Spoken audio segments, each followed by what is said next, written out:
out here to my house now. Okay, all right. My wife and my kids are dead. Get everybody out here to my house. Imaginez avoir passé plus d'une décennie derrière les barreaux pour un crime que vous n'avez pas commis. Que ressentez-vous lorsque la vérité finit par émerger, mais que le monde autour de vous ne semble toujours pas prêt à l'accepter? C'est exactement ce qu'a ressenti David Cam, un homme dont la vie a été brisée par des accusations injustes de meurtre. Après 3 procès et des années d'isolement, la question qui persiste est: David Cam est-il innocent? Cette affaire vous plonge dans un labyrinthe d'incertitudes, de preuves contradictoires et de lutte pour la justice. Préparez-vous à découvrir les rouages d'un drame judiciaire qui a secoué l'Indiana pendant plus de 13 ans.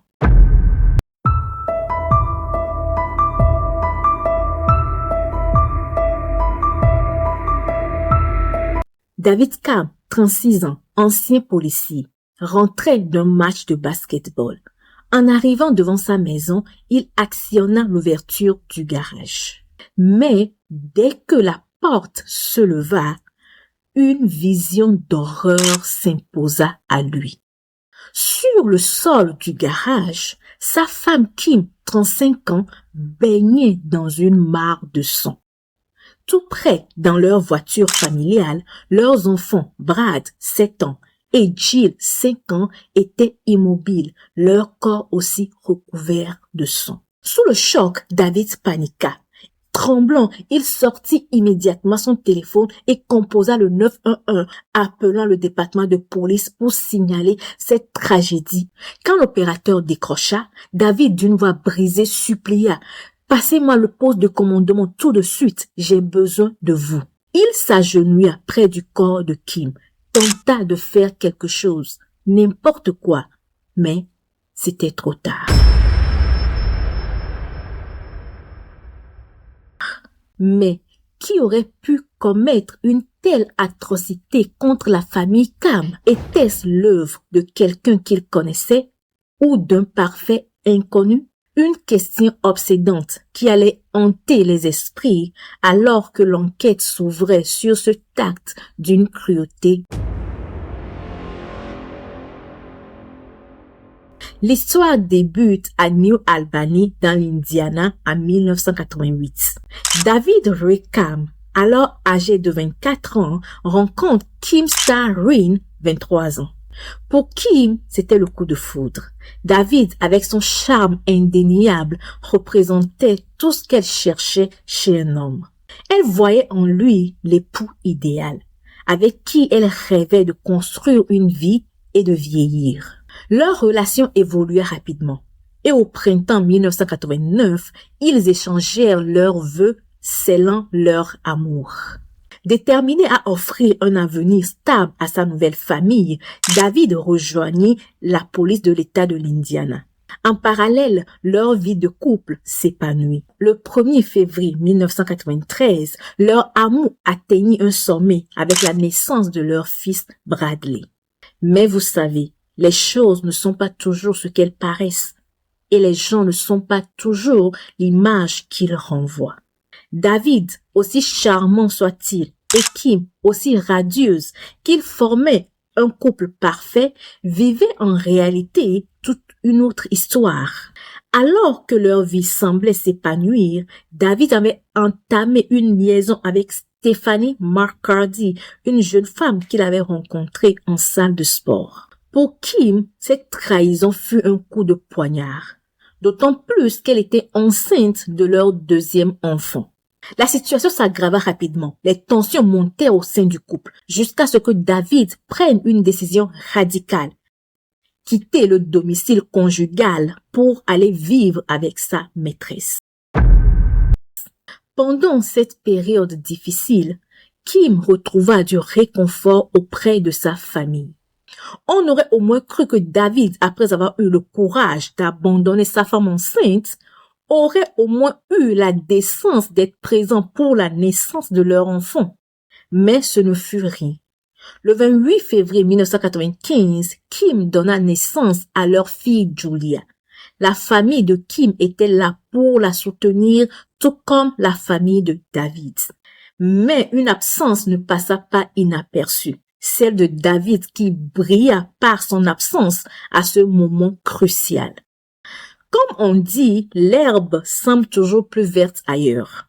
L'idylle entre David et sa maîtresse fut de courte durée. Peu de temps après la naissance de Jill, en mars 1995, David tenta de se réconcilier avec Kim. Malgré la douleur qu'elle avait subie, l'amour profond qu'elle portait toujours à son mari et sa volonté de voir ses enfants grandir avec leurs deux parents la poussèrent à lui accorder une deuxième chance. Pour symboliser ce nouveau départ, Kim et David décidèrent de construire une nouvelle maison. Si Kim éprouvait une immense fierté pour leur foyer fraîchement bâti, sa véritable source de bonheur était ailleurs. Elle était ravie de voir la transformation de David. Il semblait avoir changé de manière significative, consacrant désormais beaucoup de temps à renforcer les liens avec sa famille. Après leur installation dans la nouvelle maison, tout semblait aller pour le mieux pour la famille. La tranquillité régnait et les enfants grandissaient dans un environnement stable. Kim, de son côté, s'épanouissait dans son travail et pendant ce temps, la carrière de David prenait une nouvelle direction. Après 10 années passées comme patrouilleur pour la police de l'État de l'Indiana, il avait décidé de rejoindre l'entreprise d'étanchéité de son frère Sam. La famille Cam vivait une vie semblable à celle de n'importe quelle autre famille américaine. Le matin, chacun se levait, partageait le petit déjeuner, puis papa et maman partaient au travail pendant que les enfants se rendaient à l'école. Tout semblait en place, un quotidien ordinaire et rassurant. Mais, comme on le sait, la vie est imprévisible. Le destin avait d'autres plans pour eux, des plans sombres et inattendus qui allaient bouleverser leur existence. Le matin du 28 septembre 2000, Kim était la première à se lever à 6 heures, suivie de près par David et leurs 2 enfants. Après un petit déjeuner en famille et leur routine habituelle, David fut le premier à se rendre au travail. Kim, de son côté, sortit Bradley et Jill pour les déposer à l'école. Aux environs de 16 heures, elle récupéra Jill à l'école et l'accompagna à son cours de danse. Alors que la soirée s'avançait, Kim amena son fils Bradley pour son cours de natation peu après 18 heures. Vers 19 heures, Kim quitta le club de natation avec ses enfants pour rentrer chez eux. David, après avoir passé une journée de travail bien remplie, rentra chez lui autour de 18 heures. Peu avant 19 heures, il quitta la maison pour se rendre à la Community Church où il avait un match de basketball prévu avec un groupe d'amis. Le match dura jusqu'à 21 heures. Une fois terminé, David monta dans sa voiture et prit la route pour se rendre chez lui, sans se douter que sa vie allait basculer à jamais. En voiture, encore tout transpirant après le match. Il se sentait bien, non seulement d'avoir fait du sport, mais aussi d'avoir passé du bon moment à socialiser. En arrivant devant sa maison, dans ce quartier tranquille où peut-être tout le monde se connaît, il ralentit et s'arrêta devant sa maison. Alors que la porte du garage s'éleva lentement, un cauchemar se déroula devant ses yeux. Une vision horrible pour être concevable. Un choc brutal qu'il ne pourrait jamais oublier. La famille qu'il avait vue avant d'aller travailler le matin, ses enfants qu'il avait embrassés, sa femme à qui il avait donné une bise, toute sa famille qu'il aimait profondément se trouvait devant lui, inerte, morte. Un choc indescriptible l'envahit, alors qu'il réalisait que tout ce qu'il avait connu venait d'être dévasté en un instant. Sous le choc et emporté par un rush d'adrénaline qui lui glaçait le sang, David prit son téléphone et d'une main tremblante appela immédiatement le 911. Get everybody out here to my house now. Okay, all right. My wife and my kids are dead. Get everybody out here to my house.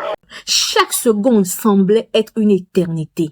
Chaque mot qu'il prononçait se brisant dans un tourbillon de confusion et de terreur.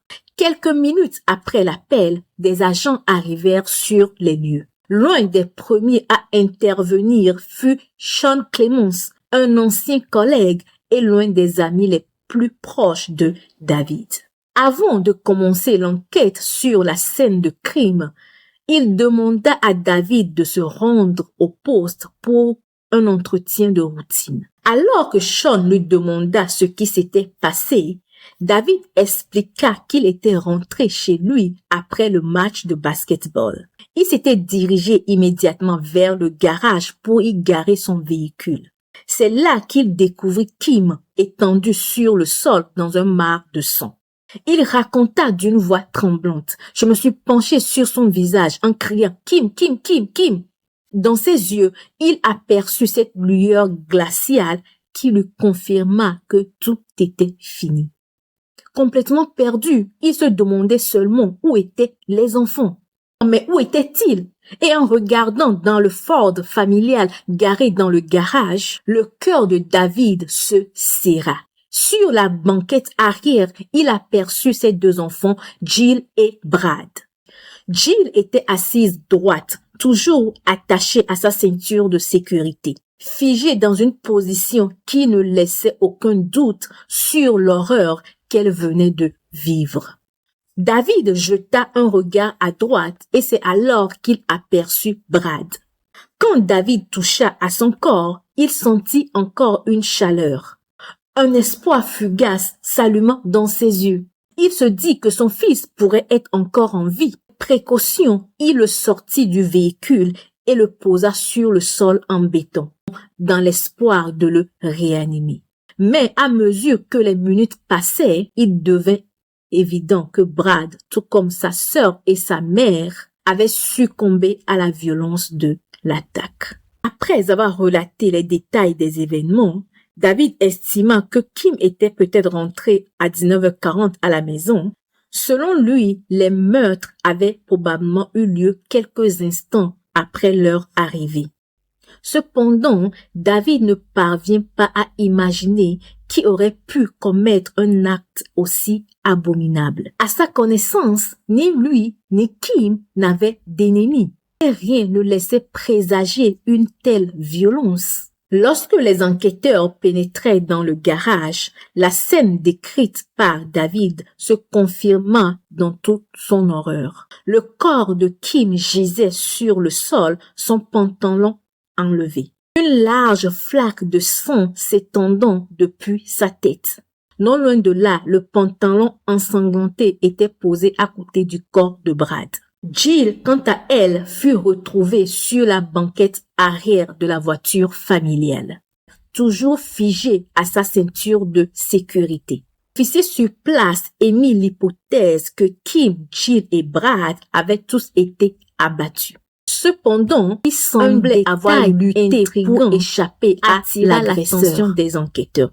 Lors de ses premières déclarations, David exprima son incompréhension totale face à la tragédie. Il insista sur un point, Kim n'aurait pu jamais commettre un tel acte, ni contre elle-même, ni contre les enfants. Une découverte cruciale ajouta encore plus de mystère à l'enquête.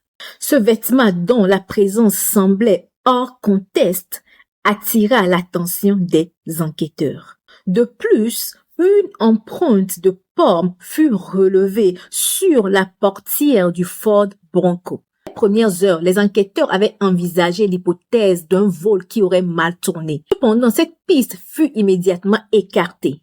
Aucun signe d'agression n'avait été détecté dans le garage. et la maison intacte ne montrait aucune preuve de cambriolage. Rien n'indiquait que l'assaillant avait tenté de pénétrer dans la maison. Et aucun objet de valeur ne semblait manquer. À mesure que les indices étaient examinés, une sombre vérité commença à se dessiner. L'objectif de l'assaillant ne semblait pas être un vol, mais l'exécution froide et délibérée de Kim, de Jill et de Brad. Cette révélation glaça le sang des enquêteurs qui comprit que le mobile du crime était bien plus personnel, sinistre qu'ils ne l'avaient imaginé initialement. Bien que David ait pleinement coopéré avec les autorités, celles-ci ne pouvaient accepter son récit sans réserve. En cas de meurtre, il est standard dans les procédures policières d'examiner le conjoint comme un suspect potentiel. Et certains éléments de cette affaire commençaient à éveiller des soupçons à l'encontre de David. Une préoccupation majeure pour les enquêteurs était nettement la scène de crime. Habituellement, lorsqu'une personne découvre une scène de crime et affirme avoir porté secours ou interagi avec, on s'entend à trouver des empreintes de pas, des marques de déplacement ou d'autres signes de perturbation. Pourtant, dans le cas de David, aucun de ces éléments n'était présent, ce qui soulevait des questions troublantes. En plus, un analyste médico-légal a signalé la présence de taches de javel sur la terrasse, ainsi que la présence d'une serpillière et un seau à l'intérieur de la résidence. Pour les enquêteurs, ces éléments évoquaient la possibilité que la scène de crime ait été intentionnellement altérée, renforçant leurs soupçons. Et malgré les suspicions grandissantes, David n'avait pas encore été désigné comme suspect à ce stade de l'enquête. Les détectives ont minutieusement collecté les preuves sur la scène de crime, y compris les chaussures que David portait ce jour-là, et les ont envoyées au laboratoire pour une analyse approfondie. Pendant cette période difficile, la famille de Kim et la famille de David sont restées solidement derrière lui, convaincus que David ne pourrait être en aucun cas responsable de la tragique disparition de sa famille. Entre-temps, une autopsie a été réalisée. Le rapport confirmait ce que les détectives suspectaient depuis le début. Les 3 victimes avaient été tuées par balle. La cause du décès de Kim avait été identifiée comme blessure par balle à la tête. L'origine de la balle n'a pas pu être déterminée de manière définitive, car aucun résidu de poudre à canon n'a été retrouvé sur elle. La cause du décès de Jill était similaire à celle de Kim, une blessure par balle à la tête. Quant à Brad, la balle qui l'a frappé est entrée par son épaule gauche, a traversé sa moelle épinière et ressortie par son épaule droite. En plus de cette découverte, le rapport d'autopsie contenait un secret surprenant.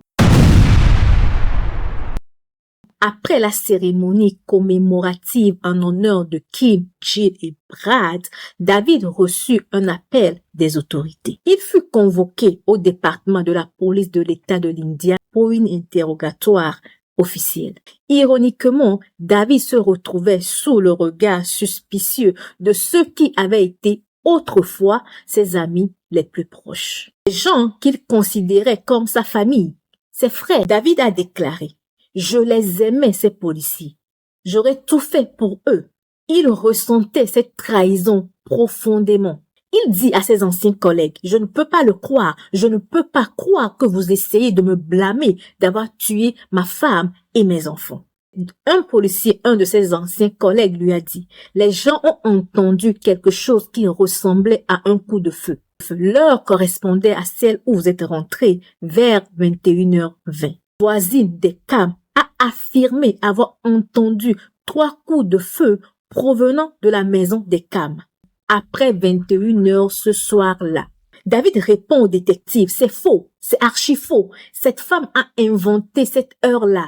David était furieux, son visage marqué d'indignation.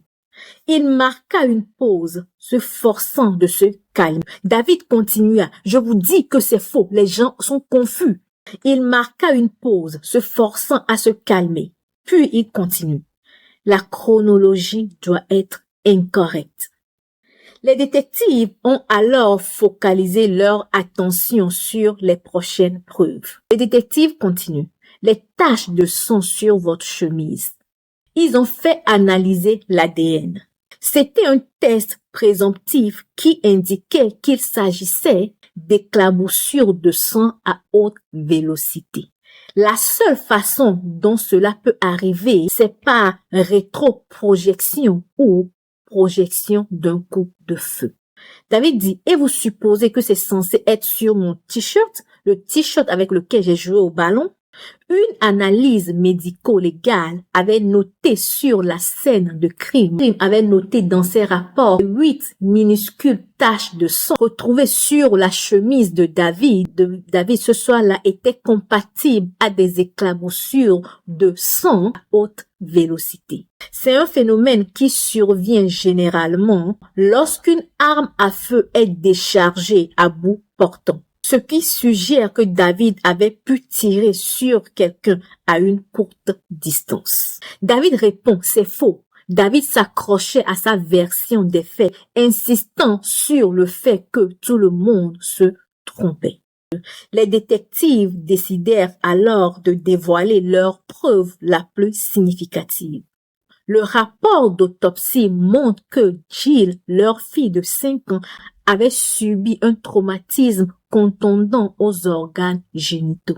Une découverte qui laissait supposer une agression sexuelle probablement survenue dans les heures précédant son meurtre. David demande au détective, donc ma fille a été agressée sexuellement ce jour-là, cette soirée-là? C'était pas moi. Continue, vous vous trompez. Vous vous trompez. Il s'accroche à un des détectives. Il appelle pas son prénom, Mike. Mike, c'était pas moi. Tu me connais, c'était pas moi, Mike. Tu me connais. Il continue, mais c'est votre travail. Vous êtes censé retrouver le coupable. C'était pas moi. Vous vous acharnez sur moi, mais c'était pas moi. Il continue, vous vous trompez, mais vous vous trompez. C'est pas juste. C'est pas juste. Je ne l'ai pas fait. C'était pas moi. Malgré le déni persistant de David, il a été arrêté et inculpé de 3 chefs d'accusation de meurtre. David a plaidé non coupable à toutes les accusations. Alors que tout semblait accuser David Cam, une preuve indéniablement solide se dressait en sa faveur. Son alibi du match de basketball, d'autres joueurs, y compris son oncle Sam pour qui il travaille, avait confirmé sa présence ce soir-là. Sam dit, mais je l'ai vu ce soir-là, il était au match, je l'ai vu marcher, je l'ai vu causer avec des gens. Le reste de la famille de David n'a jamais cru en sa culpabilité. Sa famille pensait que la police n'avait pas mené une enquête suffisamment approfondie. La police demanda aux autres joueurs, est-ce possible que vous n'ayez pas remarqué que durant le match, il s'était éclipsé pour quelques heures? Les gens ont répondu non. David a été arrêté et attendait son procès en prison. L'accusation avait soigneusement élaboré son dossier. Leur théorie reposait sur le fait que David avait agressé sa famille entre 21h23 et 21h30 ce soir-là, quelques minutes avant de passer l'appel au 911. Cependant, cette théorie allait bientôt évoluer. Un changement significatif dans la chronologie a jeté un doute sur la théorie initiale des détectives. Le rapport d'autopsie indiquait désormais que les meurtres avaient eu lieu entre 19h30 et 20h. Cette révélation aurait pu renforcer la défense de David, mais l'accusation a présenté une version alternative des événements. Selon eux, quelques minutes après le début du match, David aurait quitté le lieu discrètement, rentré chez lui pour commettre les meurtres, puis retourner au match. L'accusation soutenait que David avait méticuleusement orchestré cette séquence d'événements utilisant sa connaissance du travail de police pour créer un alibi dans le but d'induire les autorités en erreur. La courte distance entre l'église et la maison de David, ainsi que la distraction des joueurs absorbés par le match, lui offrait une fenêtre d'opportunité idéale pour exécuter son plan sans être attentivement surveillé. Pour appuyer son argument, le procureur en chef Stan Faith a présenté des preuves supplémentaires. Un enregistrement téléphonique a révélé que David avait passé un appel téléphonique depuis sa résidence à 19h19, quelques minutes seulement avant le retour de Kim et les enfants à la maison. Cette information contredisait l'alibi de David qui prétendait ne pas être chez lui durant cette période. L'avocat de la défense, Michael McDaniel, a lancé un contre-argument. Il dit la compagnie de téléphone avait eu des difficultés à enregistrer l'heure avec précision, car un écart d'1 heure avait été découvert entre l'heure réelle et celle enregistrée dans les enregistrements téléphoniques. Cette confusion était due au fait que l'Indiana, l'un des 2 États américains ayant 2 fuseaux horaires distincts, avait provoqué cette erreur. La résidence de David Kam était située dans un fuseau horaire, tandis que les ordinateurs de la compagnie de téléphone fonctionnaient dans un autre fuseau horaire. Un employé de la compagnie téléphonique témoigna, précisant que l'appel téléphonique de David avait été réalisé à 18h19, bien avant le retour de Kim et les enfants à la maison. L'accusation affirmait posséder des preuves scientifiques sous forme de minuscules goulettes de sang retrouvées sur le t-shirt de David. Selon l'accusation, cette preuve éliminait tout doute raisonnable quant à la culpabilité de David. Cependant, un expert engagé par la défense a témoigné que les 8 gouttelettes de sang sur la chemise de David pourraient provenir du moment où il s'était penché pour retirer le corps de son fils de la voiture. L'expert a également émis l'hypothèse que ces taches pourraient avoir été créées lorsque la chemise de David avait touché les pointes de cheveux ensanglantés de leur fille Jill. Toutefois, cette théorie manquait de preuves solides concluantes. Les procureurs ont suggéré que l'adultère de David pourrait avoir été un motif possible pour les meurtres. David, de son côté, a exprimé des regrets pour son comportement, mais cela n'a pas suffi à écarter les soupçons qui pesaient sur lui. David dit, c'était stupide de ma part. Je me suis laissé entraîner dans quelque chose qui n'aurait jamais dû arriver. L'un des témoins de l'accusation, une amie de Kim, Maxine McLeod, a pris la parole. Elle a raconté qu'au cours de sa dernière conversation avec Kim, celle-ci lui avait fait une remarque en disant « L'histoire se répète. L'histoire se répète. » Après environ 2 mois d'arguments, le jury a enfin rendu son verdict le 17 mars 2002. David Kam a été reconnu coupable. La famille de David était furieuse, convaincue que le jury avait fait une grave erreur de jugement. David dit qu'il y a bien des témoins qui ont déclaré que David était bien au match de basketball. Et lors de ce nouveau procès, un autre rebondissement allait bouleverser l'affaire. Une pièce à conviction clé qui avait été cachée de tous depuis le début de l'affaire. Le t-shirt qui avait été retrouvé sur la scène de crime à côté du corps de Brad, s'est avéré que ce t-shirt n'avait pas été soigneusement examiné, mais il contenait 2 éléments de preuve cruciales, des taches de sang avec l'ADN et des mots backbone inscrits à l'intérieur du col. Une partie de l'ADN correspondait à Brad et à Kim, mais le matériel génétique restant appartenait à au moins 2 individus non identifiés, un homme et une femme. Aucun d'entre eux ne correspondait à David Kam. Étonnamment, cet ADN mystérieux n'a jamais été comparé à la base de données fédérale des délinquants connus avant le procès. Sur le t-shirt, il y avait 4 ADN identifiés. Kim, Brad, un homme non identifié et une femme non identifiée. Après un nouveau examen, l'ADN de l'homme a été apparié à un homme nommé Charles Darnell Bonny, un délinquant récemment libéré de prison. Et ce qui est intéressant, c'est que Charles Garnier Boni avait le surnom de Backbone. Backbone qui était inscrit dans le col de la chemise, du t-shirt, retrouvé sur le lieu du crime. Le 17 février 2005, les agents ont localisé Boni et l'ont amené au poste de police pour une interrogation. Curieux de savoir comment est-ce que son t-shirt s'est retrouvé dans le garage des CAM. On lui a montré le t-shirt. Charles Boni a reconnu que c'était le sien. Il a prétendu l'avoir donné à une association de charité en juin 2000. Il a précisé ne pas savoir comment son t-shirt s'est retrouvé dans le garage de David Cam et il a dit qu'il n'avait jamais rencontré David Cam. L'enquête continuait. L'autre ADN retrouvé sur le t-shirt de Boni a été aussi identifié et correspondait à une femme nommée Mala Singh. Il savait que Mala Singh est la petite amie de Boni.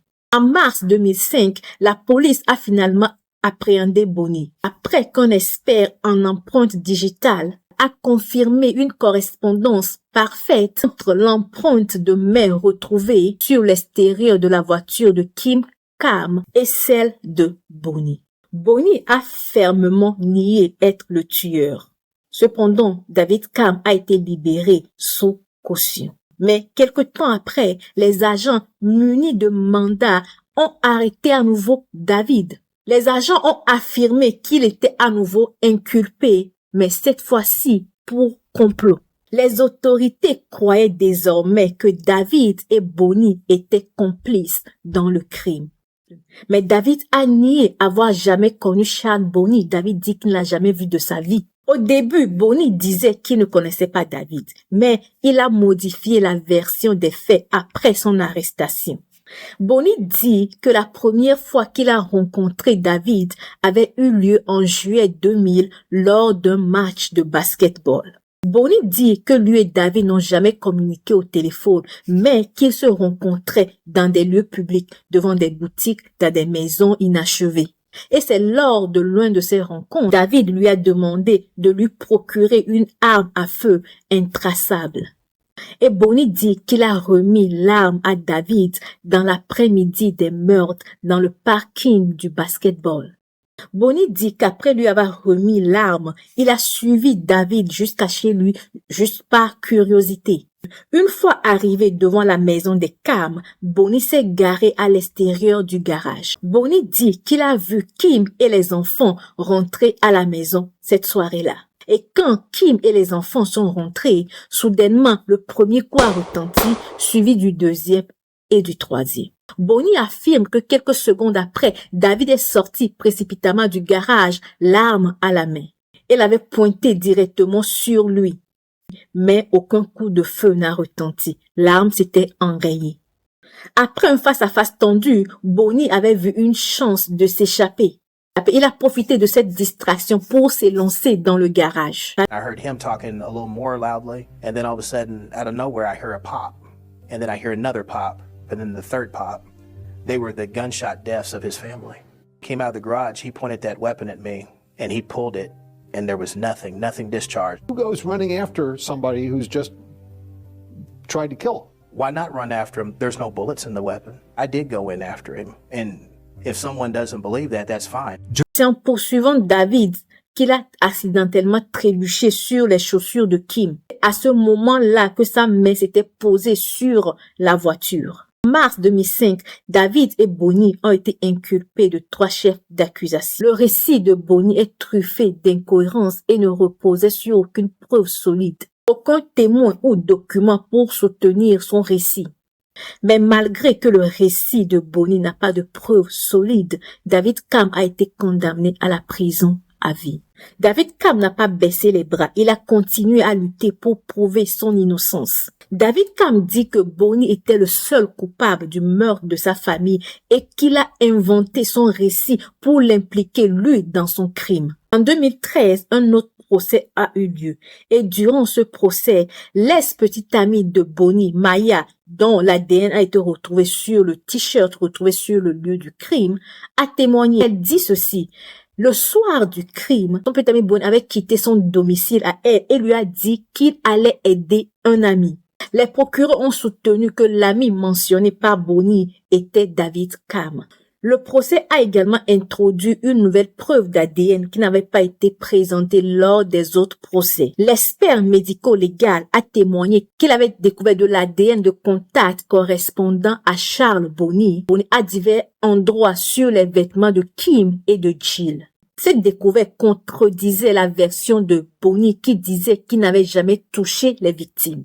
Après 8 semaines d'experts s'engageant dans des débats houleux et des témoins offrant des témoignages contradictoires, à la lumière des preuves présentées lors du 3e procès, le jury a finalement déclaré David Carr non coupable. Après 13 ans de bataille juridique continue, David Carr a été finalement acquitté des accusations portées contre lui.